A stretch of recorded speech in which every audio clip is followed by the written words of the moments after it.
बच्चों, कैसे हैं आप सब? आशा करती हूँ आप सब अच्छे होंगे, स्वस्थ होंगे। स्वागत है आपका इस कक्षा में। आइए आज हम पढ़ते हैं हिंदी का पाठ 14 आप किनके साथ। तो क्या है इस पाठ में? आइए इस पाठ परिचय पढ़ते हैं। प्रस्तुत कविता में मानव को सम्मान के साथ जीने के लिए प्रेरित किया गया है। ठीक है, प्रेरित करना और व्यक्ति को, इंसान को खुद भी होना चाहिए कि हमें जो है सम्मान, सेल्फ रिस्पेक्ट, आत्मसम्मान, है ना, सम्मान से जीना चाहिए। किसी की मतलब जो है अपना सम्मान खो के, अपनी सेल्फ रिस्पेक्ट दाव पे रख के जीना कोई जीना नहीं है। ठीक है, तो अपने स्वाभिमान को बचाकर रखने की शिक्षा दी गई है। ये समझाया गया है कि अन्याय और अत्याचार के आगे कभी घुटने मत टेको। यदि अन्याय और अत्याचार करना पाप है तो उन्हें सहना भी पाप। मनुष्य को केवल भाग्य के भरोसे न रहकर परिश्रम करना चाहिए, है ना। भाग्य भाग्य अलग चीज होती है। भाग्य होता है कि जो भगवान लिखता है तुम्हारे भाग्य में है, लेकिन भाग्य के साथ साथ क्या होता है ना, हम जब मेहनत करते हैं, हम परिश्रम करते हैं, कई बार भाग्य में क्या होता है, हमारे भाग्य में बहुत कम होता है। और जब मेहनत करते हैं, हम परिश्रम करते हैं, तो उसको हम कम की जगह हम अपने भाग्य में उस चीज को ज्यादा बना लेते हैं। ठीक है ना, हर चीज को। चलिए पढ़ते हैं क्या कहना चाहता है कवि। मैं हूं के साथ खड़ी जो सीधी रखते अपनी रीढ़। सीधी अपनी रीढ़ मतलब जो अपना स्वाभिमान ऊपर रखते हैं, तन के और तरीके से रहते हैं। कभी नहीं जो तज सकते हैं अपना न्यायोचित अधिकार। कभी नहीं जो सह सकते हैं शीश नवाकर अत्याचार।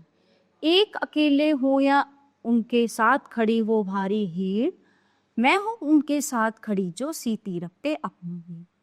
ठीक है, जो अपना अधिकार, है ना, अपने लिए बोलना, अपना जो है सही गलत सोचना। ठीक है, ऐसा नहीं है कि कुछ भी पैसों के लिए या कुछ चीजों के लिए किसी के सामने झुक गए, अपने आप को दब्बू, जो है भीरू, डरपोक, कायर बना लिया। ऐसा नहीं होना चाहिए, है ना। निर्भय होकर घोषित करते जो अपने उद्गार विचार। जिनकी जिह्वा पर होता है उनके अंतर का अंगार।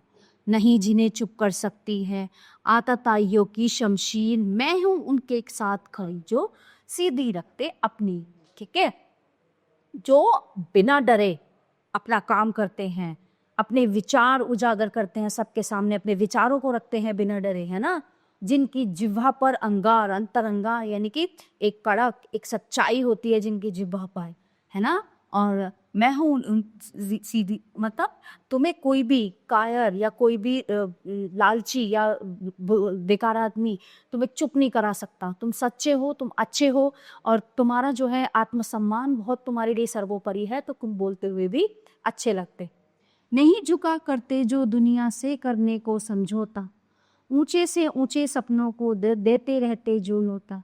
दूर देखती जिनकी पैनी आंख भविष्य का तमची। ठीक है ना, जो इस दुनिया के सामने नहीं झुकते, समझौता करके, है ना, और अपने जो ऊंचे ऊंचे जो सपने वो देखते हैं उनको पूरा करने का वो दम रखते हैं, है ना। हर किसी के सामने वो नहीं झुकते हैं। जिनकी आंखें दूर इतनी पैनी हैं कि वो दूर से अपना भविष्य देख सकती हैं। ठीक है, तो मैं उनके साथ खड़ी हूँ जो जिनकी सीधी रीढ़। मैं हूँ उनके साथ खड़ी जो सीधी रखते हैं। जो अपने कंधों से पर्वत से बढ़त टक्कर लेते हैं। पथ की बाधाओं को जिनके पांव चुनौती देते हैं।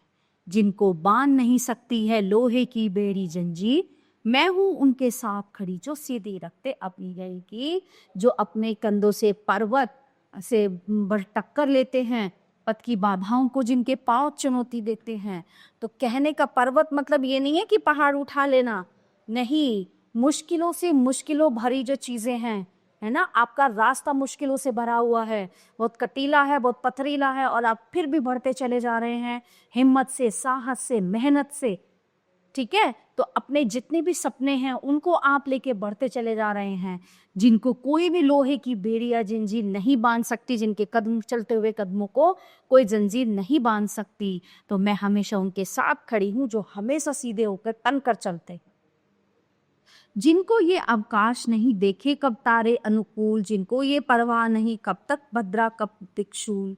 जिनके हाथों की चाबुक से चलती है उनकी तकदीर।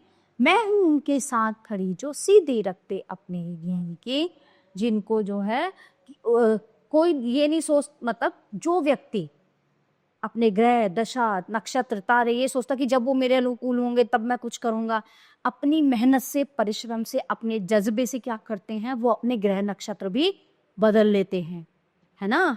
तो और कब तक भद्रा है, कब तक दिक्शूल है, यानी कि बहुत सी चीजें हैं जो हमें डराती हैं। शुभ कार्य हेतु कि कब शुभ कार्य है, कब इस समय क्या करना है, कब शुभ मुहूर्त है, तो जो मेहनत करने वाले लोग हैं वो ये नहीं देखते, है ना।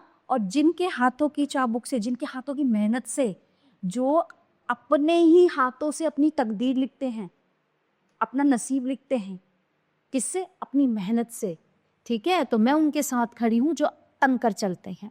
तुम हो कौन कहो जो मुझसे सनी गलत पत लो तो जान, सोच सोच कर पूछ पूछ पर बोलो कब चलता तूफान। सतपथ है वो जिस पर अपनी छाती ताने जाते वीर, मैं हूँ उनके साथ खड़ी जो सीधी रखते अपनी रीढ़। यानी कि तुम हो कौन कहो जो मुझसे सही गलत पत लो तो जान। जब मैंने अपना रास्ता खुद चुना है मेहनत करके, तो तुम मुझे सही गलत बताने वाले नहीं हो सकते, है ना। तुम हो कौन जो मुझे सही गलत बताओगे, मैं अपना रास्ता खुद चुनूंगा या चुनूंगी, है ना। तो सोच सोच कर पूछ पूछ कर बोलो कब चलता तूफान। तूफान जो है अपनी मर्जी से आता है ना, वो किसी से पूछ के किसी को बता के नहीं आता ना, अचानक आता है। तो इसी तरह से मैं भी इसी तरह से जो है, सतपथ है वो जिस पर अपनी छाती ताने जाते ही, सत्य के जिस प्रकार सत्य के पथ पर हमारे वीर सैनिक अपनी छाती तान कर जाते हैं, उसी तरह मैं भी अपने जो है नसीब के लिए, अपनी मेहनत के लिए मैं भी इसी तरह आगे बढ़ता चाहूँ। तो मैं हूँ उनके साथ हैं जो सीधी रखते अब। और बहुत ही अच्छी कविता है जो हरिवंश राय बच्चन जी द्वारा लिखी गई है, जो बहुत ही अच्छे कवि थे। और इन्होंने जितनी भी कविताएं लिखी हैं बहुत ही साहसिक और अच्छी व्यक्ति को साहस देने का है। प्यारे बच्चों, ये पाठ यहीं पे समाप्त होता है। आशा करती हूँ आपको अच्छे से समझ आया होगा। मिलते हैं अगली कक्षा में। धन्यवाद।